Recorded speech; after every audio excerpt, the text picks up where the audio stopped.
مہدی کا ظہور جو بھی ہمارے پاس روایات ہیں وہ یہی ہے کہ ان کا ظہور تو عالم عرب ہی میں ہوگا، وہی ان سے بیعت ہوگی۔ اس وقت تصور ذہن سے نکال دیجئے جو شیعوں اور سنیوں کے درمیان اختلاف ہے، ان کے نزدیک ان کے بارے میں امام ہیں جو چھپے ہوئے ہیں وہ ظاہر ہوں گے، ہمارے نزدیک جیسے اور مجددین پیدا ہوئے ہیں اپنے اپنے وقت میں، ایسے ہی ایک مجدد پیدا ہوں گے جن کا نام مہدی ہے، اور ہو سکتا ہے بلکہ میں یقین سے کہتا ہوں کہ ہو چکا ہے کہ وہ پیدا ہو چکا۔ زمانے کی رفتار بتا رہی ہے، حضرت فاطمہ رضی اللہ تعالی عنہ کی نسل سے حضرت حسن کی اولاد میں سے ہوگا۔ معلوم ہوا کہ مسجد کے علاقے میں کہیں یہ کام پہلے ہو چکا ہوگا، اسلامی حکومت اور خلافت قائم ہو چکی ہوگی، وہاں سے فوجیں آئیں گی جو مدد کریں گی حضرت مہدی کی، جو ابتغون بالمہدی یعنی سلطانہ جمائیں گی اس کی حکومت کو۔ اللہ نے کسی کو ذہانت زیادہ دی تھی اس کا حساب زیادہ لے گا، اللہ نے کسی کے اندر کوئی اور صلاحیت زیادہ رکھ دی تھی اس کا حساب اور زیادہ ہو جائے گا، کچھ لوگوں کے اندر وہ صلاحیتیں کم تھی ان کا حساب نرم ہو جائے گا، کچھ لوگوں کو دولت زیادہ دی تھی ان کا حساب بہت طویل ہو جائے گا، جو یہاں بیچارے ہینڈ ٹو ماؤتھ رہے ہیں ان کا حساب آسان ہو جائے گا اللہ تعالیٰ کے ہاں۔ تو اس حوالے سے جو کچھ دیا گیا ہے اس کے مطابق حساب ہے ہر شخص کے ساتھ۔ یہی وجہ ہے کہ قرآن مجید کہتا ہے کہ یہ جو اخروی حساب اور محاسبہ یہ خالص انڈیویجول ہے، کلہم آتی ہے یوم القیامت فردا، اس لیے کہ ہر فرد جو ہے یہاں پر دنیا میں مختلف چیزیں لے کر آ رہا ہے۔ اب دیکھیے میری شخصیت بنی ہے ان جینز کی بنیاد پر جو مجھے اپنے والدہ سے اور والد سے ملے، آپ کے جینز کچھ اور ہیں، کہیں اور سے آئے، کسی کے اور ہے، میری شخصیت جو ہے ان جینز کا ایک مثر ہے۔ پھر مجھے اللہ نے خاص ماحول میں رکھا، اس کے اثرات مجھ پر پڑے، کسی اور کو کسی اور ماحول میں رکھا، اس پر اس کے اثرات۔ اب یہ سارے فیکٹرز کاؤنٹ نہیں کرے گا اللہ تعالیٰ حساب لیتے ہوئے، جب حساب لے گا اللہ ذمہ دار نہیں ٹھہراتا کسی جان کو مگر اس کی وسعت کے مطابق، اور یہ اللہ جانتا ہے کہ کس کے اندر اس نے کتنی وسعت رکھی ہے۔ قل کل یعمل علی شاکلتہ فربکم اعلم بمن هو اہدی سبیلا۔ اب اس شاکلہ سے باہر تو میں نہیں جا سکتا، میری جو بھی رنگت ہے میری اسکن کی وہ میری اپنا چوائس نہیں ہے، اٹس گیون ٹو می، اس کو تو میں چینج نہیں کر سکتا، I have to accept it. اس کے اوپر نہ میں تعریف کے قابل ہوں نہ میں اس کی بنا پر کوئی میں مذمت کے قابل ہوں، اللہ نے دیا ہے۔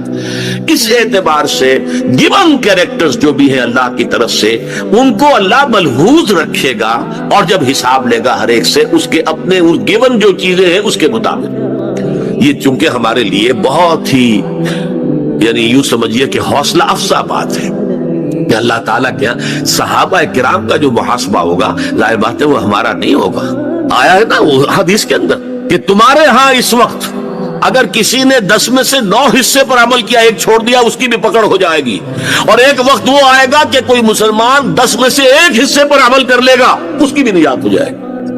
حالات اتنے مخالف ہوں گے، اتنے مخالف ہوں گے، اتنے مخالف ہوں گے کہ جو بیچارہ محنت کر کے گھسٹ کر جد و جہد کر کے اپنی سی کوشش کر رہا ہے لیکن 1/10 حصے ہی پر عمل کر پایا ہے، اس کی نجات ہو جائے گی۔ اسی کے حالات ایسے ہیں۔ اور حضور کے زمانے میں میری صحبت سے فیض یافتہ ہو کر تم نے اگر کیا ہے تو اگر تم نے ایک حصہ بھی ترک کر دیا تو تم پکڑے جاؤ گے۔ لیکن میں آج آپ کو بتا رہا ہوں کہ میرے اس پورے 32 سال کے مطالعے کا، غور و فکر کا جو نچوڑ ہے وہ ایک جملہ ہے کہ دین کی مغلوبیت کی کیفیت میں اولین فرض بالکل ایسے ہی فرض جیسے نماز فرض ہے، اقامت دین کی جد و جہد ہے، یہ نہیں تو کچھ بھی نہیں۔ جب مسجد اقصی شہید کی جائے گی، جب 3rd ٹیمپل کی تعمیر ہوگی، ایودھیا کی مسجد گرا کر امت مسلمہ کے نبض کو دیکھ لیا ہے دشمن نے کہ جان نہیں ہے، یہ بہت دور کی باتیں نہیں ہیں، بہت قریب آنے والے واقعات ہیں، یہ سب کچھ ہوگا۔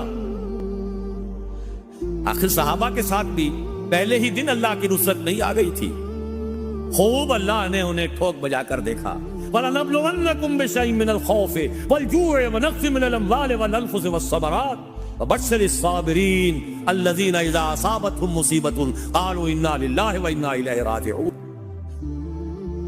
خواجہ معین الدین اجمیری کی بات کیجئے، 90,000 ہندو ان کے ہاتھ پر ایمان لایا، 90,000۔ ان کی نیکی کا کون صلہ انہیں دے سکتا ہے؟ وہ صلہ تو ان اجری الا علی اللہ، میرا اجر تو اللہ کے ذمہ ہے، اللہ دے گا۔ یہاں پر کیا اجر ملے گا اس کا؟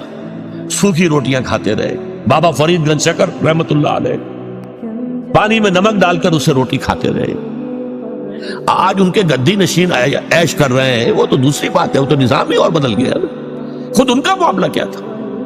انہوں نے دنیا سے کیا لیا اور دنیا نے انہیں کیا دیا، جبکہ انہوں نے دنیا کو کیا کچھ نہیں دیا. بھلائی دی، نیکی دی، خیر کا راستہ دکھایا، ایمان اور اسلام کے راستے کی دعوت دی. تو معلوم ہوا کہ دوسرا عالم ہونا چاہیے جس میں سزا ملے اور جس میں جزا بھی ملے. گھر پہ تو اب اختیار ہے نا، اگر نہیں تو ڈوب مرو. اگر اپنے گھر پر بھی اجی عورتیں نہیں مانتی تم مر جاؤ. حضور کے الفاظ دوہرا رہا ہوں، جب تمہارے معاملات تمہاری عورتوں کے حوالے ہو جائیں گے بدل الارض خیر لکم من ظہرها، تو زمین کا پیٹ تمہارے لیے بہتر ہوگا کہ تم دفن ہو جاؤ اس میں، اس کی پیٹھ کی بجائے.